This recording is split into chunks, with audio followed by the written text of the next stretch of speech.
आपका स्वागत है आपके अपने चैनल पर। दोस्तों, अगर आप एक बिजनेसमैन है और आपके पास जीएसटी का रजिस्ट्रेशन है तो यह वीडियो आपके लिए बहुत ही महत्वपूर्ण है, क्योंकि 1 अप्रैल 2026 से ई इनवॉइसिंग के रूल्स में बदलाव आ चुका है।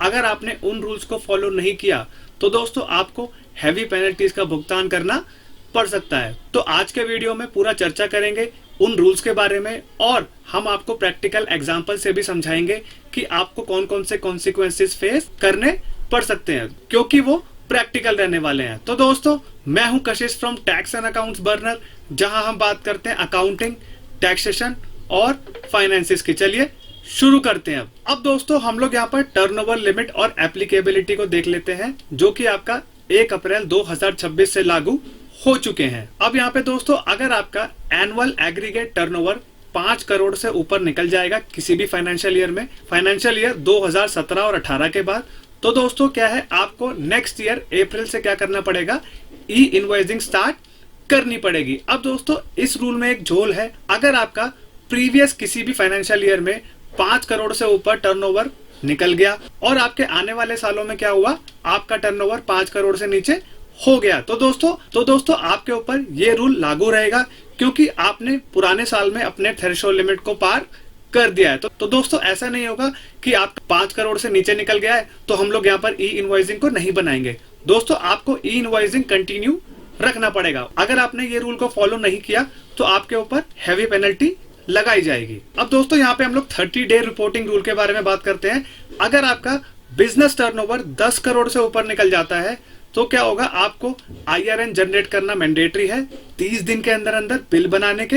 अगर आपने इस रूल को फॉलो नहीं किया तो दोस्तों आपको पर इनवॉइस की 10,000 रुपए की पेनल्टी लगेगी, और जो आपका बायर होगा उसको भी यहाँ पर इनपुट का लॉस हो जाएगा। तो दोस्तों, आपको समझ में आ गया होगा 2026 में थ्रेशोल्ड लिमिट क्या है ई इनवॉइसिंग बनाने की। अब यहाँ पे दोस्तों हम लोग बात करते हैं कौन कौन सी एंटिटीज ई इनवॉइसिंग बनाने से एग्जेम्प्ट है। अगर आप दोस्तों बैंक है, एनबीएफसीज है, फाइनेंशियल इंस्टीट्यूशंस है, नेक्स्ट अगर आप इंश्योरेंस कंपनीज हैं वो भी एग्जेम्प्ट है।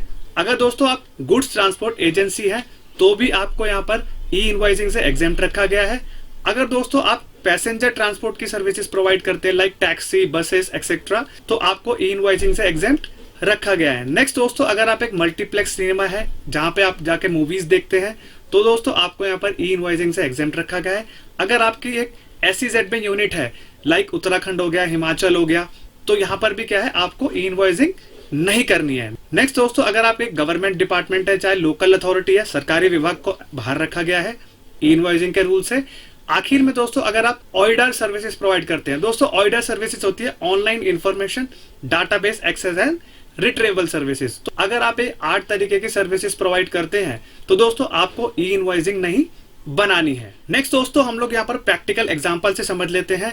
अगर आप ये चीजें फेस करते हैं तो आपको यहाँ पर कौन कौन सी कॉन्सिक्वेंसेस फेस करने पड़ेंगे। अब दोस्तों, आपको यहाँ पर पहले क्या करना है, प्रीवियस फाइनेंशियल ईयर, यानी कि दोस्तों हमारा फाइनेंशियल ईयर 25-26 निकल चुका है।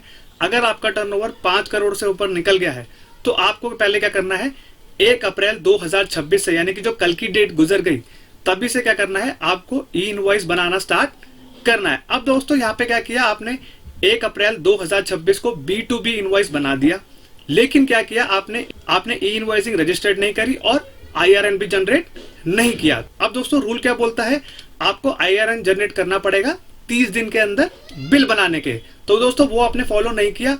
अब आपने सोचा कि मैं क्या करूंगा, 30 दिन के बाद आईआरएन जनरेट करूंगा। अब दोस्तों आपने क्या किया, आईआरएन को जनरेट कर दिया 1/5/2026, यानी कि दोस्तों 30 दिन का टाइम गुजर गया, आपने 1 दिन से लेट कर दिया, तो आपका जो बिल जनरेटेड होगा वो दोस्तों माना जाएगा कि आपका कोई बिल जनरेट नहीं हुआ है, और आपका बिल माना जाएगा आपने विदाउट टैक्स बिल इशू किया है। उसके ऊपर दोस्तों क्या होगा, आपके यहाँ पर कॉन्सिक्वेंसेस अप्लाई हो जाएंगे। दोस्तों ये प्रैक्टिकल चीज आपके साथ हो सकती है, तो ध्यान से क्या करेंगे, अपने बिल को 30 दिन के अंदर अंदर रजिस्टर करेंगे अगर आपका टर्नओवर 10 करोड़ के ऊपर निकल गया है। नेक्स्ट दोस्तों हम लोग बात करते हैं, अब आपने क्या किया, बिल भी बना दिया और यहाँ पे क्या किया, गुड्स को भेज दिया। अब दोस्तों आपने यहाँ पर 30 दिन के अंदर अंदर आईआरएन जनरेट नहीं किया, गुड्स को क्या किया, डिपार्टमेंट ने इंटरसेप्ट कर लिया।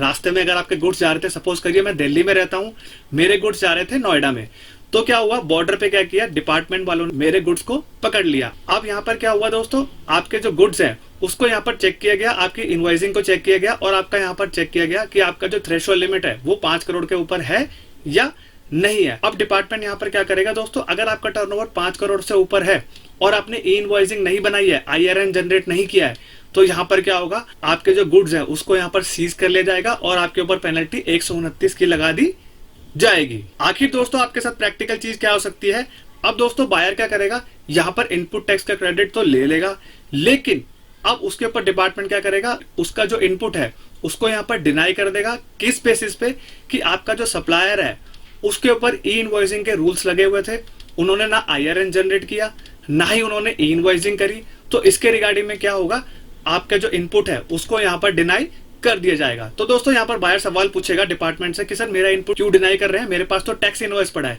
तो दोस्तों डिपार्टमेंट का यहाँ पर जवाब होने वाला है कि आपके जो सप्लायर थे उन्होंने यहाँ पर ई इनवॉइसिंग का रूल फॉलो नहीं किया है, इसके तहत क्या होगा, आपको भी यहाँ पर इनपुट डिनाई कर दिया जाएगा। तो दोस्तों ये 3 प्रैक्टिकल चीजें आप फेस कर सकते हैं अगर आप ई इनवॉइसिंग नहीं बनाएंगे तो, ध्यान से करेंगे। और दोस्तों ये प्रैक्टिकल चीज है, इसको ध्यान में रख करके अपने ई इनवॉइसिंग को जनरेट करेंगे जिससे आपके बायर को भी दिक्कत ना आए और कॉन्सिक्वेंसेस से बचेंगे। तो दोस्तों अगर ये वीडियो इन्फॉर्मेटिव एंड प्रैक्टिकल लगाओ तो वीडियो को लाइक करेंगे और चैनल पे नए हैं तो do subscribe to the channel. तब तक के लिए मिलते हैं अगले वीडियो में। जय हिंद, जय भारत।